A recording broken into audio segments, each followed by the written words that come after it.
Muy buenas tardes para todos. Les damos la bienvenida a la siguiente charla de nuestras jornadas de formalización. Quiero agradecer a todos los miembros de la Mesa Permanente de Formalización Turística que nos acompañan el día de hoy y además también a todos nuestros colegas de la mesa que nos apoyan en hacer las invitaciones para que todos los prestadores de servicios nos acompañen en estas jornadas. Les recuerdo, este es un escenario de capacitación, de formación para todas las entidades territoriales, nacionales, regionales y para los prestadores de servicios de turismo, para los gremios y especialmente nuestro objetivo es conocer y profundizar los temas estratégicos que afectan la formalización en el sector de turismo. El día de hoy nos acompaña la Superintendencia de Industria y Comercio. Vamos a tener nuestro tema del día de hoy, es inspección, vigilancia y control de los prestadores de servicios de turismo.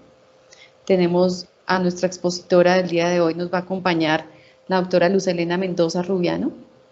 Le damos la bienvenida a Luz Helena. Te agradezco, Luz Helena, que cuando tengas la disponibilidad prendas tu pantalla para tu video para que te puedan ver los asistentes y conocer. Y buenas tardes. Ya estás conectada, qué bien. Hola Luz Helena, buenas tardes. Buenas tardes, mi nombre es Luz Helena Mendoza, soy funcionaria de la Superintendencia de Industria y Comercio hace aproximadamente 8 años, siempre en la Dirección de Investigaciones de Protección al Consumidor, encargada en este momento de los temas de las investigaciones a los prestadores de servicios turísticos y abogada con especialización en Derecho Procesal. Gracias, Luz Helena. Ya iba a hacerte la presentación, pero bueno, fue una excelente presentación de nuestra expositora el día de hoy. Qué bueno que tengas la oportunidad de acompañarnos, de compartir pues toda esta información de parte de la Superintendencia para el sector de turismo. Entonces, yo les cedo la palabra, algunas recomendaciones para que podamos disfrutar de la jornada del día de hoy. Arrancamos en este momento. Terminamos a las 4 de la tarde y tenemos 15 minutos, pues al finalizar la exposición. Luz Helena, tenemos un espacio de 15 minutos para que los participantes puedan hacer sus preguntas. Lo realizamos, nos levantan la manito a través de la aplicación de Teams y nosotros le vamos habilitando el micrófono para que puedan ir participando. Bueno, sí señora, yo voy a... Ay, perdón. Perdóname un segundo. Otra recomendación, dentro del chat de la reunión vamos a ubicar el listado de asistencia. Les recomiendo a todos los asistentes, por favor, poner sus datos, completar esta información. Para nosotros es muy valioso primero saber quién nos acompañó el día de la jornada y adicional poderles enviar a vuelta de correo las presentaciones del día de hoy. Y pues finalmente los dejo entonces en manos de Luz Helena para que nos pueda realizar la exposición del día de hoy. Las preguntas y comentarios que vayan surgiendo a lo largo de la charla en el chat, vamos a tenerlas en cuenta para el final de la jornada, poder hacer respuesta. Y un saludo para todos los que nos están saludando por medio del chat. Vemos que tenemos bastante participación, tenemos personas de la policía, tenemos personas de varios hoteles que nos están saludando y lo más importante es que tenemos representación en todo lo largo y ancho del país en esta jornada. Muchísimas gracias. Luz Helena, por favor, el escenario es todo tuyo. Bueno, en este momento voy a proceder a compartir mi pantalla para que ustedes puedan ver las diapositivas y vamos en esa idea desarrollando esta charla y en especial pues para que conozcan cuáles son las funciones y las actividades que está desplegando la Superintendencia de Industria y Comercio en cumplimiento pues de sus funciones de inspección, vigilancia y control como autoridad de turismo.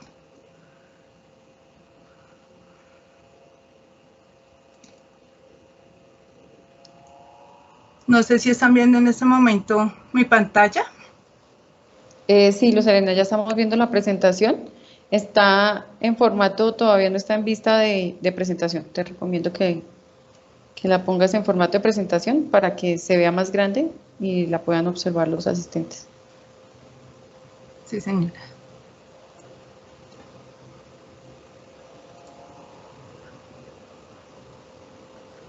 Perfecto, sí está bien. Sí, señora, ya la vemos completa. Gracias. Bueno, sí, señora. Entonces, lo primero, pues, contarles qué funciones tiene a nivel general la Superintendencia de Industria y Comercio en su calidad de autoridad también de protección al consumidor. Tiene unas funciones de inspección y vigilancia. Dentro de ellas está la Delegatura de Protección al Consumidor, la Delegatura de Datos Personales, de Metrología Legal, Cámaras de Comercio y la Delegatura de Competencia. En competencias de registro tiene la Delegatura de Propiedad Industrial y en materia jurisdiccional tiene facultades en materia de protección al consumidor, propiedad industrial y competencia desleal. ¿Cómo se protegen los derechos de los consumidores en la Superintendencia de Industria y Comercio? Se hacen de dos vías, una judicial y otra administrativa. En la vía judicial lo hace a través de la Delegatura para Asuntos Jurisdiccionales, donde se resuelven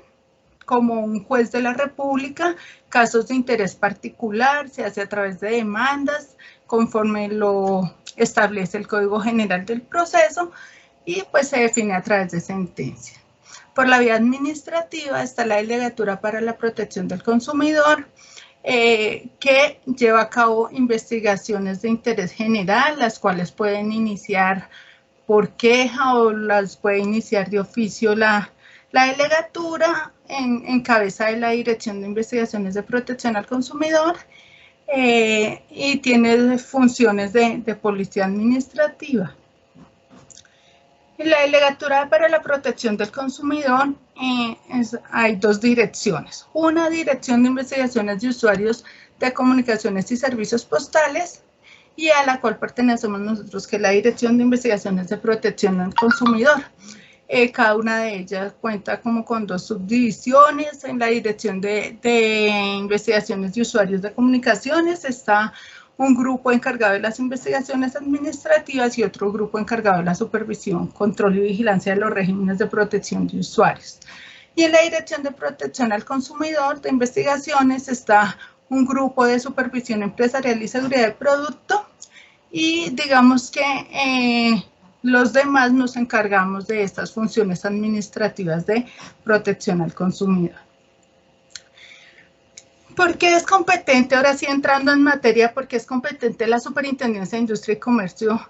en la protección de los consumidores de servicios turísticos? Acá me llamó la atención como una reflexión que encontré en internet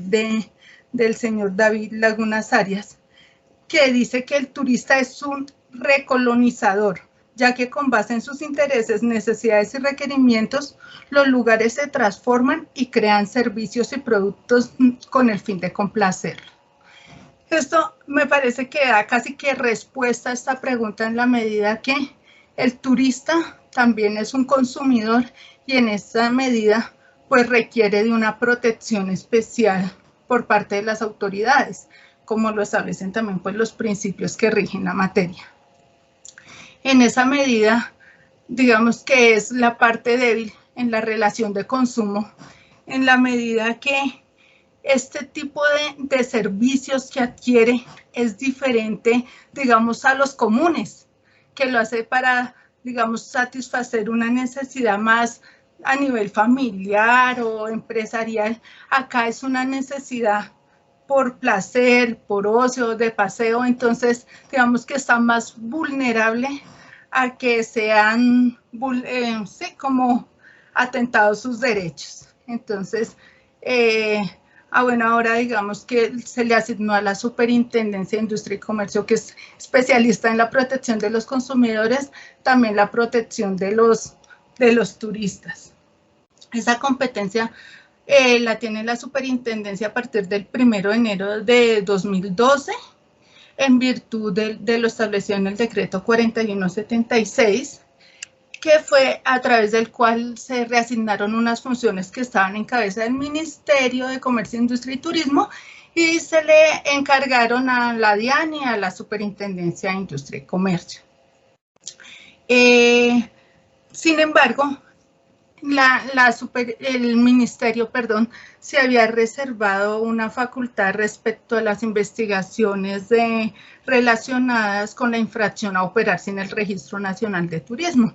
Esas sanciones las imponía el Ministerio. No obstante, conforme al decreto 2106 de 2019, que es la ley antitrámites, se decidió en el artículo 143 otorgarle esa competencia ya, o sea, total la competencia para las investigaciones administrativas en contra de los prestadores a la superintendencia. O sea, ya dejando sin ninguna competencia en materia de investigaciones por las infracciones de la ley 300 al ministerio, ya todas nos corresponden a la Superintendencia de Industria y Comercio. De allí pues nace ya toda la competencia que a la fecha tenemos. En virtud de ese decreto 4176, en el decreto 4886 de 2011, que es a través del cual se organiza o está toda la organización de la Superintendencia de Industria y Comercio, también ya se incluyeron dentro de las funciones generales de la superintendencia adelantar las investigaciones administrativas con relación a la protección de los usuarios de los servicios turísticos y específicamente a la Dirección de Investigaciones de Protección al Consumidor en virtud de los numerales 2 y 5 del artículo 12 de dicho decreto 4886.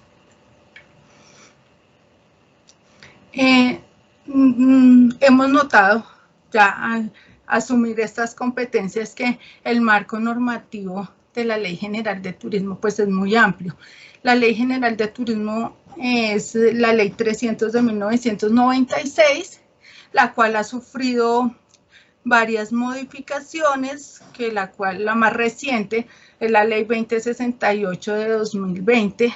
la cual introdujo unas modificaciones muy importantes, toda vez que veníamos con un régimen sancionatorio que era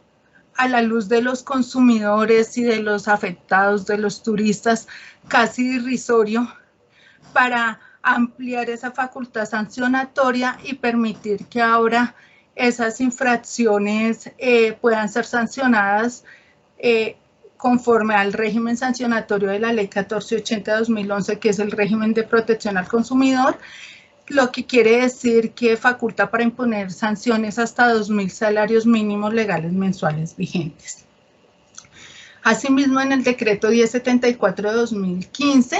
que es el decreto único reglamentario del sector comercio, industria y turismo, se incorporaron todos aquellos decretos reglamentarios de la materia, lo cual se encuentra en el libro 2, parte 2, título 4 de dicho decreto, el cual también ha sufrido algunas modificaciones, como por ejemplo en temas del Registro Nacional de Turismo, las secciones 1, 2 y 3, que fueron modificadas por el decreto 229 de 2017 y posteriormente también sufrió algunas modificaciones por el decreto 2063 de 2018, todo el tema de los establecimientos de gastronomía,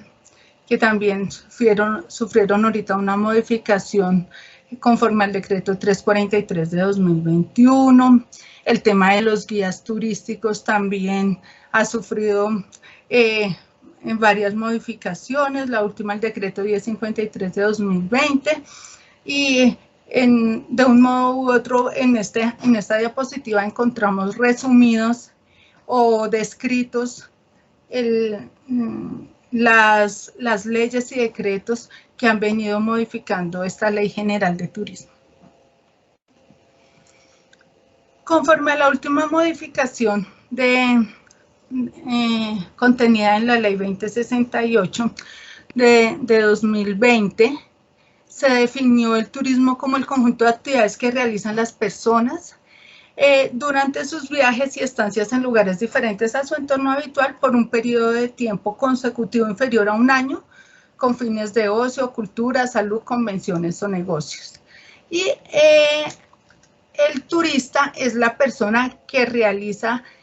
un viaje que incluye pernoctación a un destino principal distinto a su entorno habitual, también con las mismas características de la definición de turismo, es decir, con una duración inferior a un año su viaje y que su finalidad sea el negocio, ocio u otro motivo diferente al de ser empleado por una entidad residente en ese país o lugar visitado. Dentro de las definiciones principales también que se encontraban en la ley 300 y que luego fueron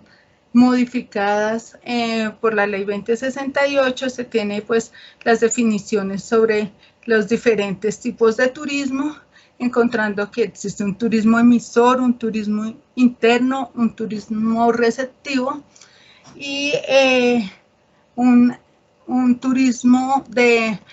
excursionista, y también pues se consideran turistas internacionales los pasajeros de cruceros y los colombianos residentes en el exterior de visita en nuestro país.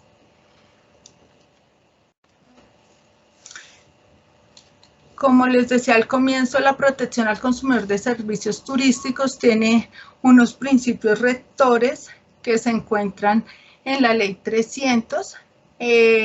modificado por el artículo 25 de la ley 1558 de 2012,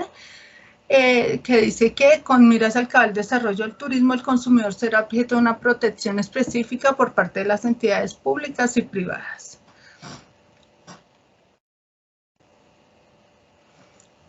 El prestador de servicios turísticos es toda persona natural o jurídica domiciliada en Colombia o en el extranjero que directa o indirectamente preste, intermedia, comercializa, vende o reserve servicios turísticos y deberá estar inscrito en el Registro Nacional de Turismo. Esta definición cambió a partir de la Ley 2068, como les contaba, que ha sido ahorita la más reciente y la más trascendental, y introdujo digamos que como un concepto diferente, ya no solo son los domiciliados en Colombia, sino también introdujo que pueden ser aquellos domiciliados en el extranjero, o sea que amplía como nuestra competencia o nuestra jurisdicción, y además de eso, ya no incluye como que es prestador el que esté inscrito en el Registro Nacional de Turismo, sino el que preste los servicios y en atención a eso debe inscribirse en el Registro Nacional de Turismo. Y amplía también esos verbos rectores porque le da la connotación de prestador de servicios turísticos también al que intermedie o contrate, no solo aquel que comercializa, venda o preste, sino también hasta el que reserve servicios turísticos. En esta ley también, debido a este concepto más amplio de prestador de servicios turísticos, es que le da lugar o le da un espacio también a denominar prestador de servicios turísticos a estas plataformas o portales de contacto a través de los cuales se anuncian o se ofrecen, se reservan y se comercializan también servicios turísticos.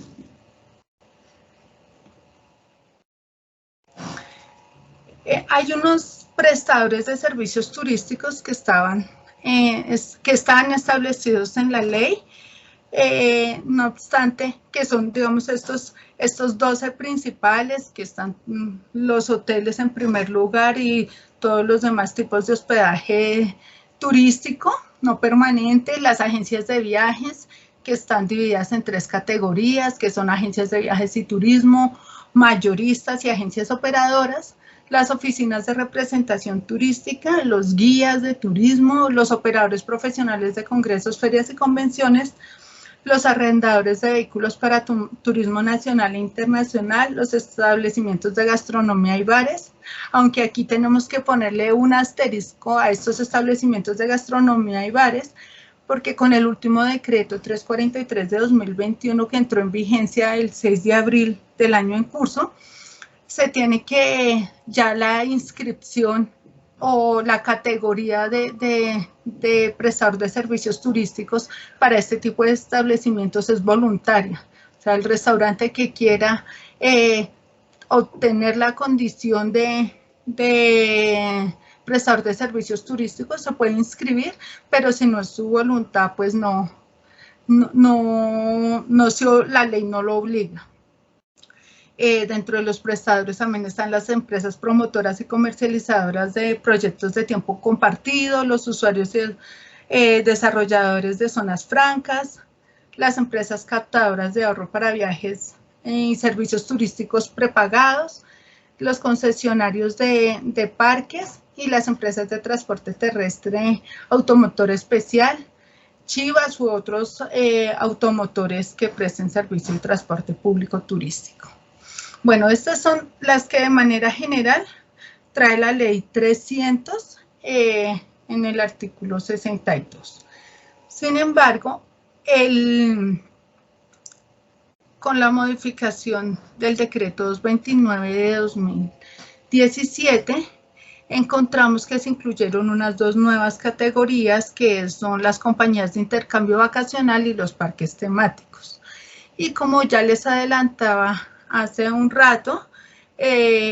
con la ley 2068 de 2020 también se incluyó o se dice que tiene la categoría de prestador de servicios turísticos los operadores de plataformas electrónicas o digitales a través de los cuales se ofrezcan o se reserven servicios turísticos. Entonces podríamos decir que ya no son 12 prestadores, perdón, de servicios turísticos, sino que ya vamos en 15. Sin perjuicio de que puedan ser más, porque está la salvedad que los demás que el ministerio determine. Bueno, ya entrando pues a las obligaciones y demás a los que se les exige la ley a los prestadores de servicios turísticos, tenemos unas disposiciones que son aplicables de manera transversal, es decir, que son exigibles a todas las categorías, sin que eso quiera decir que no haya unas condiciones, unos requisitos, unas funciones o unas disposiciones especiales para cada categoría, que como les decía, la mayoría de ellas tienen un decreto reglamentario que están todos incorporados en el decreto 1074, que ya entran a determinar y a exigirle ciertas obligaciones dependiendo la función o las actividades que desarrollen. Entonces, la principal obligación transversal es la inscripción en el Registro Nacional de Turismo, teniendo en cuenta que es un requisito previo y obligatorio para el funcionamiento de los establecimientos donde se presten servicios turísticos. Esta inscripción se hace a través de la página web de la Cámara de Comercio, correspondiente pues a la jurisdicción, al domicilio, al territorio donde se encuentre el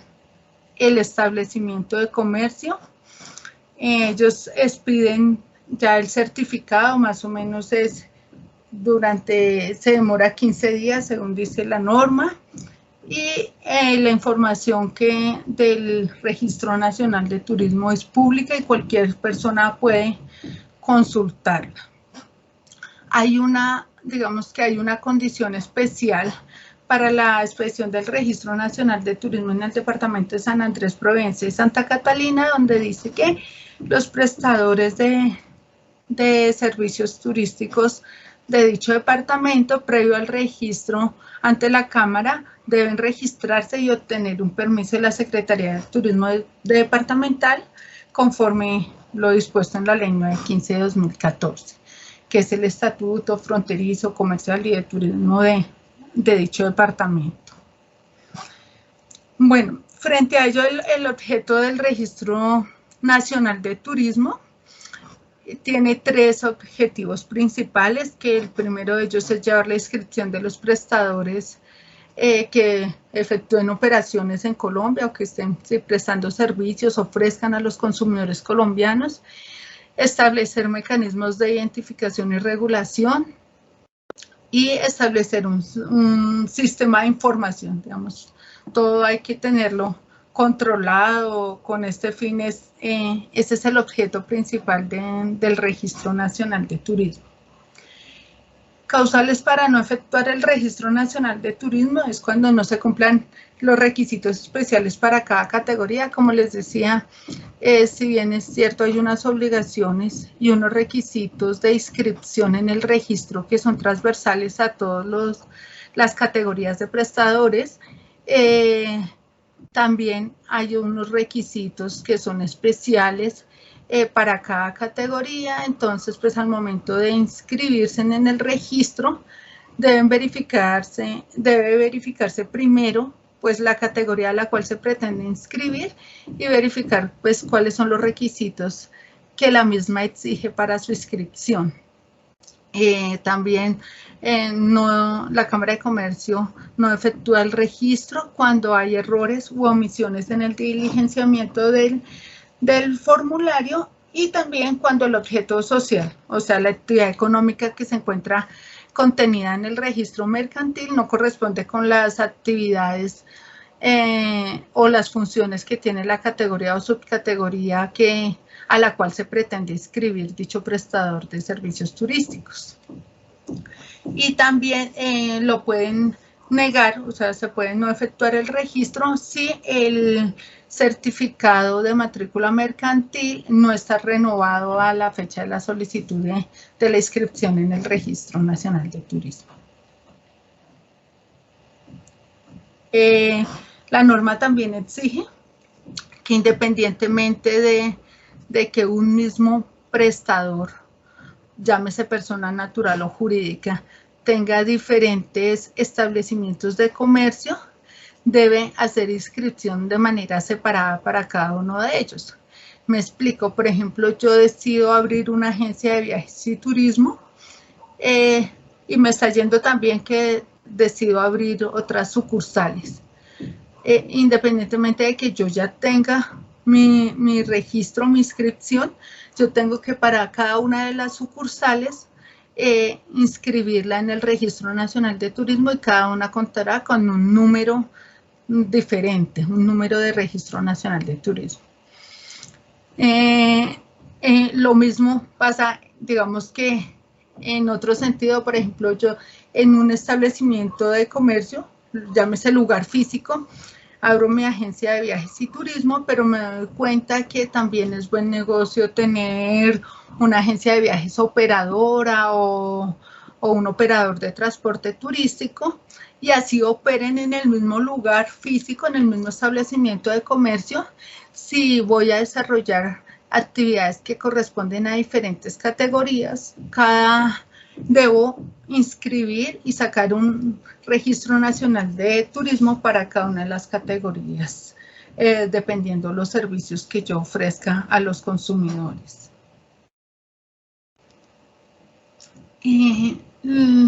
Frente al Registro Nacional de Turismo también se imponen unas obligaciones, digamos que son las más frecuentes que nosotros en nuestra labor de inspección, vigilancia y control evidenciamos en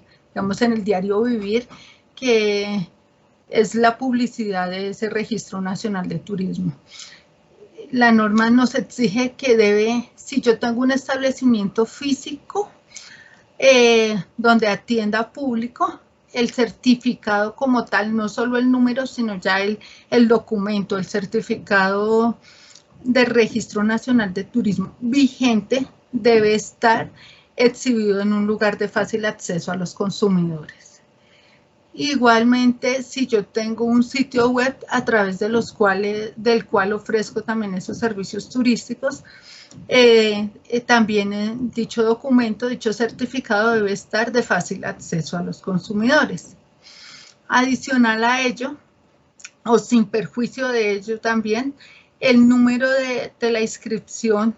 del Registro Nacional de Turismo debe siempre estar contenido en la publicidad que yo emita o utilice, o sea, que yo como prestador de servicios turísticos emita o utilice. Más adelante les ahondaré en el tema, toda vez que la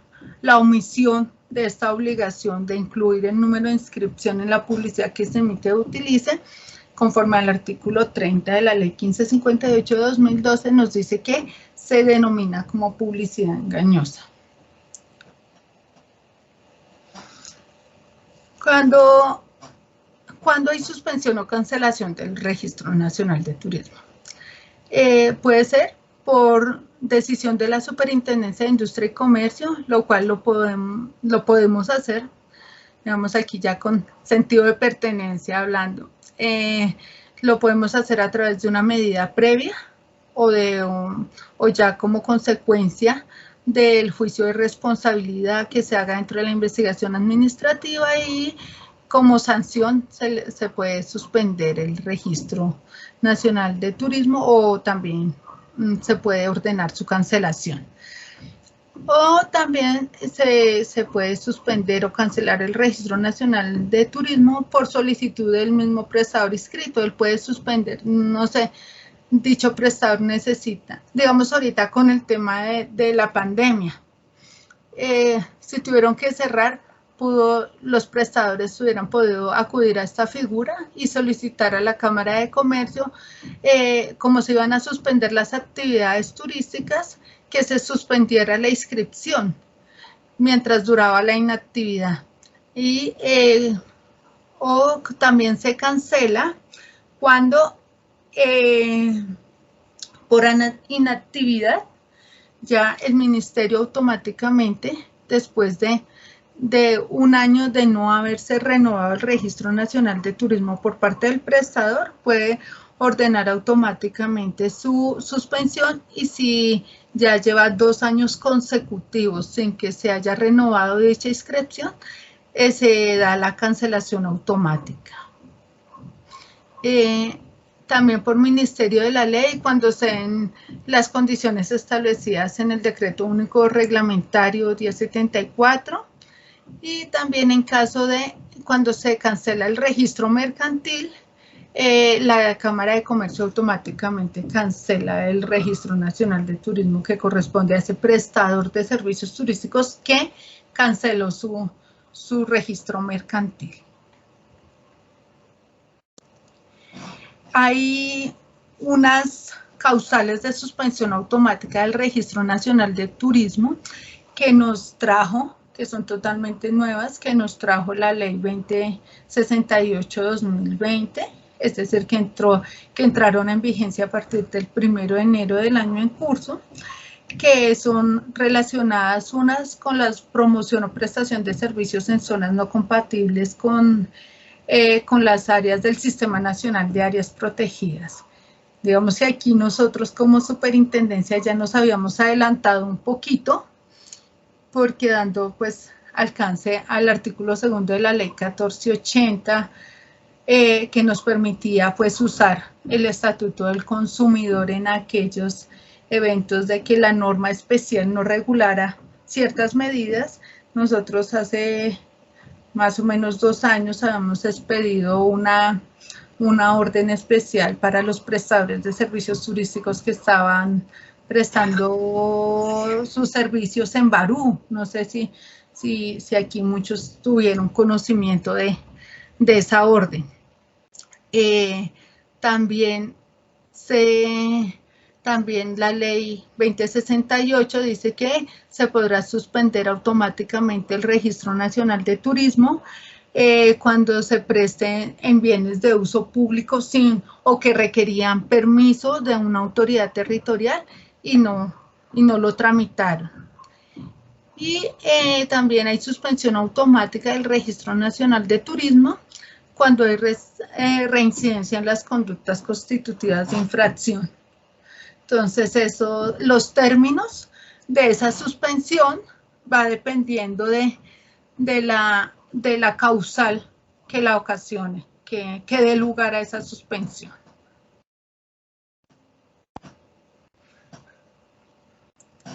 Ya pasamos entonces, ya terminando, digamos, el tema del Registro Nacional de Turismo, pasamos ahora a los derechos y obligaciones de los usuarios, es decir, los turistas de manera general, como les venía contando, y estos están establecidos en el artículo 65 de la Ley 300 de 1996, que es de la no presentación o no show, digamos, toda vez que los turistas también tienen unas obligaciones, pues correlativas a esos derechos, ¿no? Siempre a veces se tiende a creer que los consumidores solo tienen derechos, pero no. Correlativos a esos derechos también le asisten a ellos unas obligaciones y, por ejemplo, como lo es el tema de presentarse a recibir los servicios que previamente reservó o contrató. Y es por ello que cuando incumple, digamos, esa obligación y no se presenta, que es lo que comúnmente en el medio se conoce como el no-show, el prestador de servicios turísticos puede exigir el pago del 20% de la totalidad del precio o la tarifa establecida o retener el depósito o anticipo que previamente hubiera recibido el usuario. Acá lo importante siempre será que esa sanción, cualquiera de las dos que escoja el prestador de servicios turísticos para imponerle al consumidor que no se presente, esté contenida o haya sido informada de manera previa al consumidor, ya sea en su reserva o sea en el contrato que se haya suscrito si lo hay, o pues en el documento que haya dado lugar pues a la contratación de esos servicios turísticos. Y también dejar claro que si bien es cierto la ley le permite a estos prestadores de servicios turísticos cobrar o imponer una sanción por la no presentación, la misma no puede estar por fuera de la ley, o sea, tiene que estar dentro de estas dos opciones, o el 20% de la totalidad del precio o el valor del anticipo que previamente se hubiera recibido.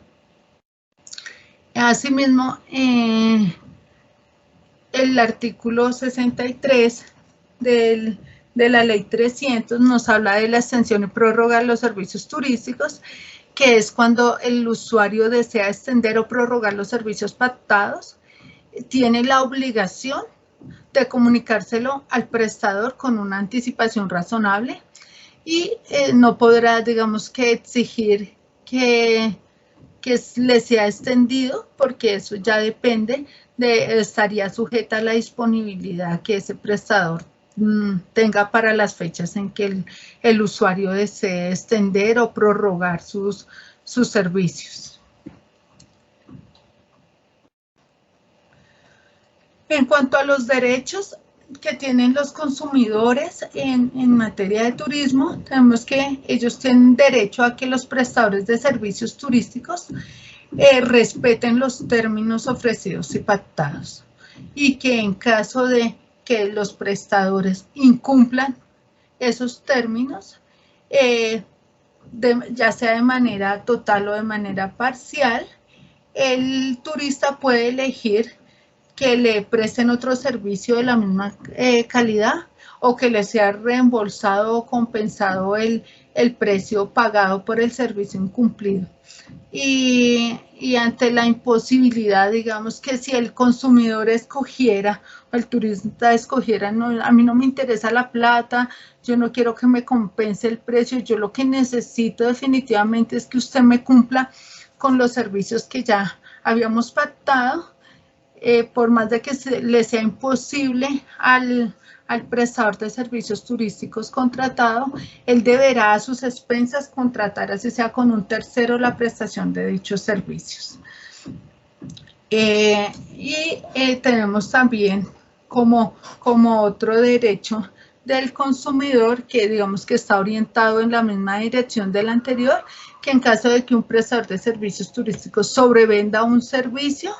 el consumidor tiene igual derecho a que le devuelvan el dinero, se lo reembolsen o que le presten un servicio de la misma calidad que le ofrecieron inicialmente. En cuanto a las obligaciones de los prestadores de servicios turísticos, el artículo 77 de la Ley 300 de 1996 establece 3 obligaciones principales. Como les decía, estas son sin perjuicio de aquellas específicas para cada categoría. Estas son unas obligaciones que aplican de manera general a todos los prestadores, que es, como les contaba hace un momento, la principal es inscribirse en el Registro Nacional de Turismo. La segunda es ajustar sus pautas publicitarias a los servicios ofrecidos. En cuanto a precios, calidad y cobertura del servicio, esta obligación es súper importante y también, digamos que es uno de los incumplimientos más frecuentes que da lugar a la apertura de investigaciones en la dirección, toda vez que a veces se ofrece una calidad más allá de la que puede brindar ese prestador de servicio o una cobertura de servicios que tampoco alcanza a cumplirle a los consumidores. Y en temas de precios, pues ni qué decir, a veces se ofrecen algunos servicios por un precio y resulta que se dice que no, que es que en el precio no se incluyó el impuesto del consumo, que no se incluyó la tasa, no sé, que cobra el municipio o demás, o del lugar donde se va a prestar el servicio. Y esa, digamos, esa falta de totalizar el precio que se anuncia o de dar un precio que no incluye todas esas tasas, contribuciones, impuestos y demás, además de dar lugar a un incumplimiento de las obligaciones de los prestadores, también da lugar a una imputación por publicidad engañosa en la medida que, como les adelantaba hace un rato, el artículo 30 de la ley 1558 define en materia de turismo pues la publicidad engañosa, y además de decir que es publicidad engañosa aquella que no contenga el número del RNT del prestador, también nos dice que es publicidad engañosa aquella en la que se indican precios y el precio no incluye la totalidad de cargos, impuestos, contribuciones y demás ítems, digamos, que afectan ese precio final. Otra de las obligaciones de los prestadores de servicios turísticos, enlistadas, como les digo, en ese artículo 77 de la ley 300, es acreditar las condiciones y requisitos que demuestran su capacidad técnica, operativa, financiera y de procedencia de capital. Digamos que esas condiciones se acreditan al momento de la inscripción en el Registro Nacional de Turismo también. Y además, pues cualquier autoridad de turismo puede exigirla en cumplimiento y desarrollo de sus actividades de inspección, vigilancia y control. Otra de las obligaciones es dar cumplimiento a las normas sobre conservación del medio ambiente. Digamos que antes de la expedición de la ley 2068 estaba así como una obligación de manera general y abstracta, pero ahorita, como lo vimos en diapositivas anteriores, encontramos que la ley 2068 ya se preocupó más por este tema y dispone que se puede dar una suspensión automática del Registro Nacional de Turismo si se desarrolla ese servicio turístico en zonas protegidas. Igual también lo vamos a ver cuando hablemos de las infracciones del régimen de turismo. Encontramos que la ley 2068 introdujo también como infracción aquellas que afecten el medio ambiente, que también es nuevo, que toda vez que las establecidas inicialmente en el artículo 71 de la ley 300 del 96 no contemplaba dicha conducta como infractora de la ley de turismo, o sea, a cargo de los prestadores de servicios turísticos. Otra infracción o otra obligación propiamente dicha a cargo de los prestadores es suministrar la información que se requería por las autoridades de turismo y finalmente actualizar anualmente el Registro Nacional de Turismo. No obstante, esas estipulaciones que están en la Ley General de Turismo, encontramos que hay otras normas que también establecen unas obligaciones para los prestadores de servicios turísticos que en este momento, pues, como se está proyectando la Ley 679 de 2001, que es el Estatuto para prevenir y contrarrestar la explotación, la pornografía y el turismo sexual con menores, allí nos dice que los prestadores de servicios turísticos como una obligación es abstenerse de ofrecer programas de promoción turística en la cual expresa o tácitamente, digamos, que ofrezcan planes de explotación sexual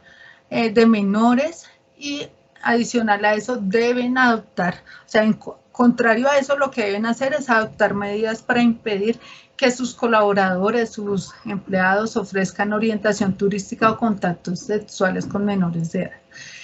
En desarrollo de esa ley 679 de ese estatuto, la ley 1336 de 2009, que robusteció ese estatuto, impuso la obligación de autorregular en los servicios turísticos y específicamente en los servicios de hospedaje, y los obliga a adoptar y fijar en un lugar público unos códigos de conducta para promover políticas de prevención y que eviten la utilización y explotación sexual de niños, niñas y adolescentes. Es por ello que a través de la resolución 3840 de 2009, el Ministerio de Comercio, Industria y Turismo estableció el código de conducta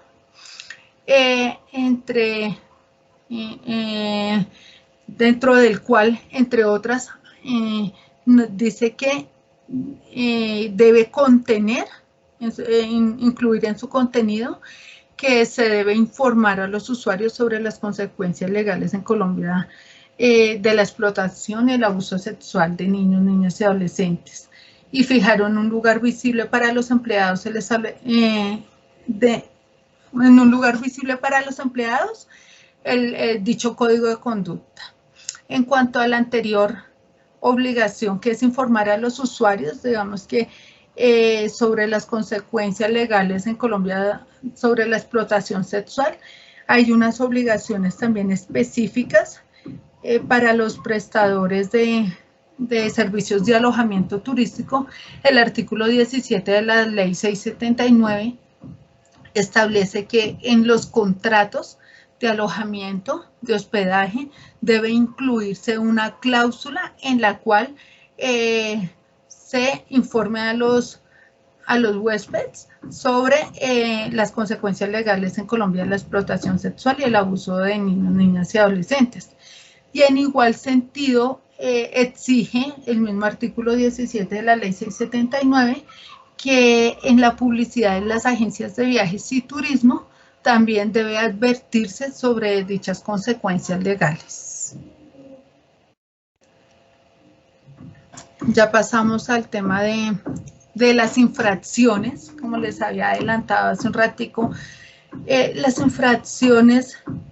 que cometen o las conductas infractoras por las cuales los prestadores de servicios turísticos pueden ser sujeto de investigación y posterior sanción por parte de la Superintendencia de Industria y Comercio, se encuentran contenidas en el artículo 71 de la Ley 300, cuyo artículo fue recientemente modificado, como les contaba, por la Ley 2068 de 2020. Inicialmente, la Ley 300 contemplaba 7 conductas infractoras y estaban contenidas en los literales A al G de dicho artículo. Ahora pues son 9 las conductas infractoras y están debidamente numeradas en dicho artículo, siendo la primera presentar documentación falsa o adulterada ante el Ministerio, la Superintendencia, las cámaras de comercio o cualquier entidad oficial que la solicite. Utilizar publicidad engañosa o que induzca error al público sobre precios, calidad, cobertura del servicio ofrecido. La tercera, ofrecer información engañosa o dar lugar al público respecto a la modalidad del contrato, la naturaleza jurídica de los derechos surgidos del mismo, las características de los servicios ofrecidos y los derechos y obligaciones de los turistas. La cuarta, incumplir los servicios ofrecidos a los turistas o no cumplir con la efectividad de la garantía. Ese y no cumplir con la efectividad de la garantía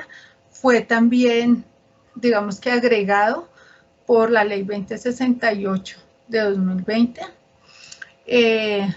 Como quinta conducta infractora está incumplir las obligaciones frente a las autoridades de turismo, en especial las establecidas en el artículo 77, que previamente ya habíamos analizado, no digamos que vistas en esta presentación. Como sexta conducta está infringir las normas que regulan la actividad turística,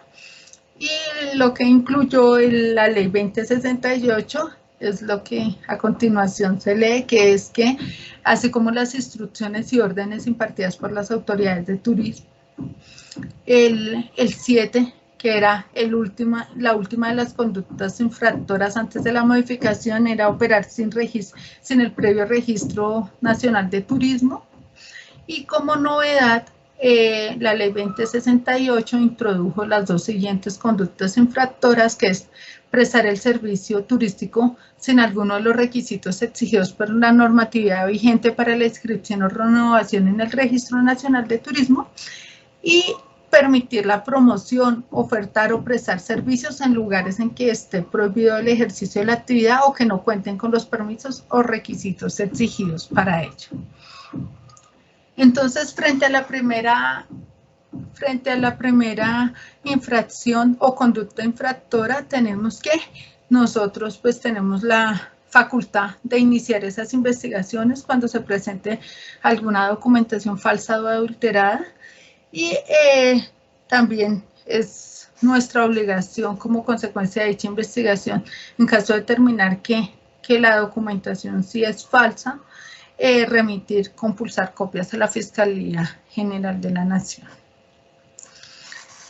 La segunda conducta infractora, digamos que contiene dos conductas. Una, que es utilizar publicidad engañosa, y la otra, que sería publicidad que induzca en error al público sobre precios, calidad y cobertura del servicio. ¿Por qué lo separo? Porque el artículo 30, como ya les había adelantado, de la Ley 1558 de 2012, define en materia de turismo qué es la publicidad engañosa, y dice que es toda aquella que no contenga el número que le corresponde al Registro Nacional de Turismo, y que en las publicidades, en aquellas en las que se incluyen precios, se deberá incluir todos los impuestos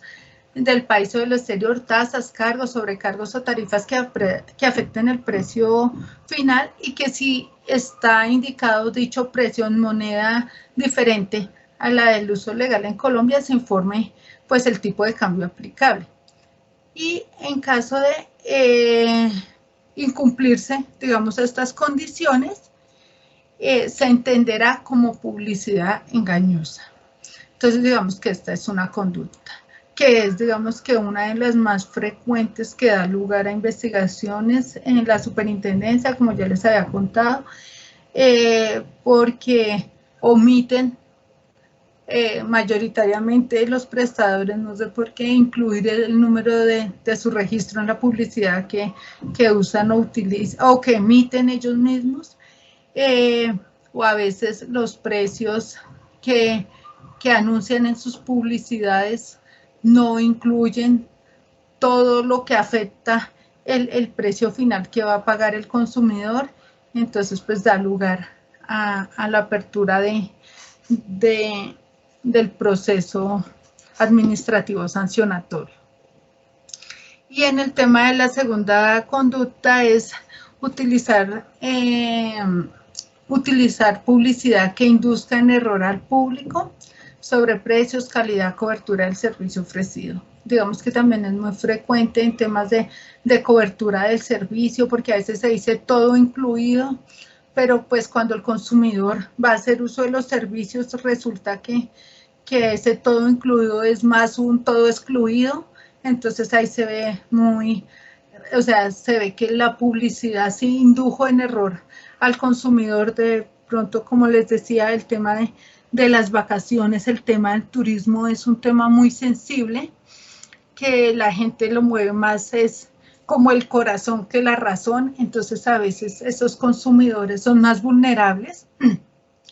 y no se detienen más a indagar sobre lo que les están ofreciendo, sino que se dejan vislumbrar por lo que a simple vista les dicen, no, es todo incluido. Entonces cuando van y que no le cubre esto, que no le cubre el otro, y a veces son consumidores que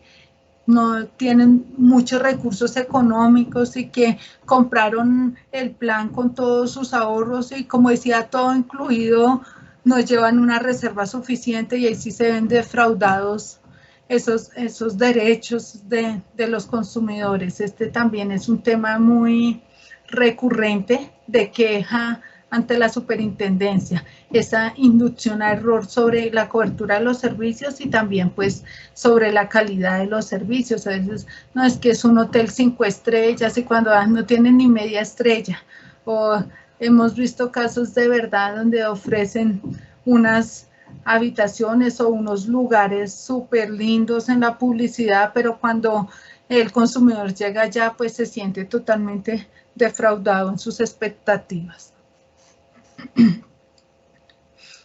La siguiente conducta infractora es ofrecer información engañosa o dar lugar a error al público. Digamos que esta es muy parecida a la anterior, con la diferencia que la anterior debe estar contenida pues en un medio publicitario, ¿no? Porque se trata de la publicidad engañosa o que da lugar a error al público. Esta es la información. La diferencia pues entre la información y la publicidad es que la publicidad la emite el prestador de servicios turísticos de manera general. En cambio, cuando hablamos de información, ya esa información es de carácter más particular, digamos, a determinado consumidor que ya se acerca y que pide, por ejemplo, una cotización, o sí, ya le dan una información más particular a él. Y le dan una información y no corresponde, cuando él va a obtener los servicios, no corresponde a la realidad. Acá se verifica la modalidad del contrato, la naturaleza jurídica de los derechos surgidos del mismo, las condiciones y las características de los servicios ofrecidos. Acá dentro de las características, digamos que también se pueden incluir los temas que hablábamos ahorita o que hablaba yo ahorita, de calidad y cobertura del servicio. Bueno, esta conducta, digamos que no tiene mucho que explicar, que es incumplir los servicios ofrecidos a los turistas. Este incumplimiento puede ser total o puede ser parcial. Cuando se presenta, además de ser una conducta infractora que puede dar lugar a unas sanciones de tipo administrativo, debemos tener en cuenta que los consumidores también pueden acudir a la vía jurisdiccional de la Superintendencia de Industria y Comercio o a la vía ordinaria, con el fin de que le resuelvan esa situación particular y que el prestador de servicios turísticos sea condenado al pago pues, de esos servicios dejados de prestar a los consumidores. La siguiente conducta sobre objeto de infracción sería incumplir las obligaciones frente a las autoridades de turismo. Frente a ello tenemos que las obligaciones, como las vimos hace un ratico, hay unas obligaciones transversales que son las contenidas en el artículo 77 de la ley 300, que es pues no renovar el Registro Nacional de Turismo, no aportar la documentación que le requiera por parte de la autoridad, no inscribirse previamente en el Registro Nacional de Turismo. Entonces, y acá, como les decía, dentro de esta conducta ahora se incluye también incumplir las órdenes emitidas por las autoridades de turismo. Nosotros ahorita pues con todo este tema de la nueva ley 2068, ya digamos que nos da más herramientas a la Superintendencia de Industria y Comercio para poder emitir órdenes en materia de turismo y verificar su cumplimiento. Y en dado caso que un prestador de servicios turísticos incumpla con la orden dada dentro del término que se le ha otorgado para ello, también dará lugar al inicio de una investigación administrativa y posterior sanción. Infringir las normas que regulan la actividad turística es la conducta sexta de este artículo 71. Digamos que esta es un todo, nos abarca esas normas especiales que les decía anteriormente, que componen todo el marco normativo del sector, y en caso de cualquier norma que infrinjan los prestadores, digamos como el tema que estábamos hablando de esas obligaciones que le impone el estatuto de la ley 679 sobre la regulación y la pornografía y el turismo y la explotación sexual. Entonces, cualquier infracción a ese tipo de normas, entonces se imputarán por el numeral sexto, que es infringir las normas que regulan la actividad turística. Digamos, no tener el código de conducta, no incluir, por ejemplo, las agencias de viajes y turismo en su publicidad, las consecuencias sobre la explotación sexual, dicha advertencia, todo esto, digamos, que nos cabe acá en esta conducta infractora.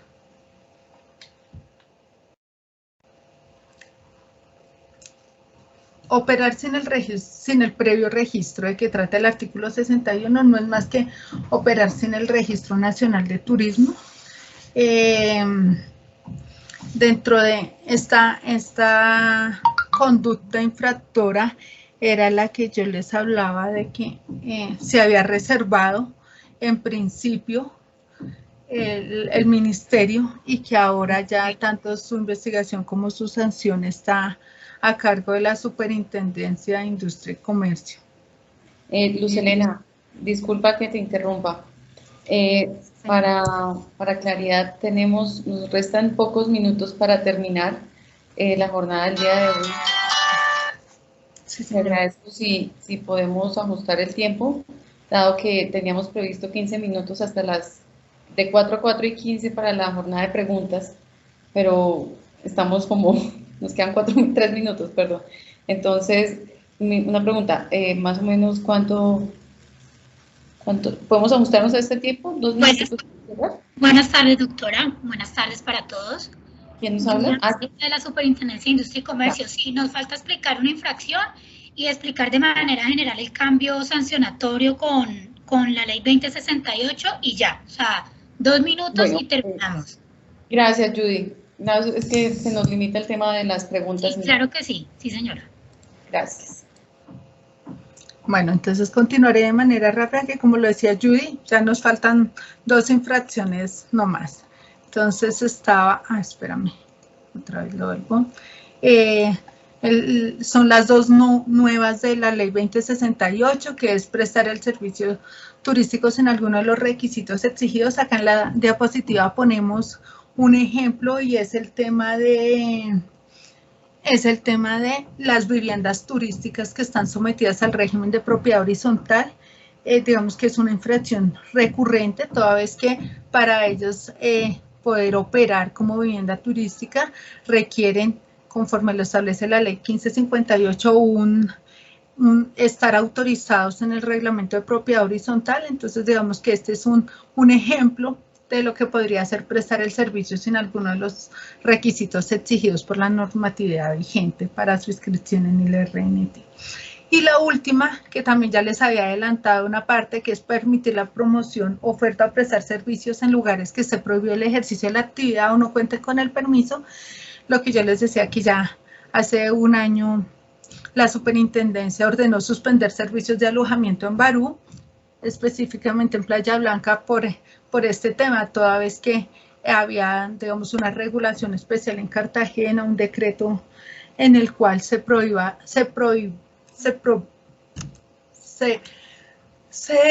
estaba prohibido prestar servicios en los cuales incluyera la pernoctación en dicho lugar. Ahí terminamos el tema de las infracciones, pasamos al tema de las sanciones, que es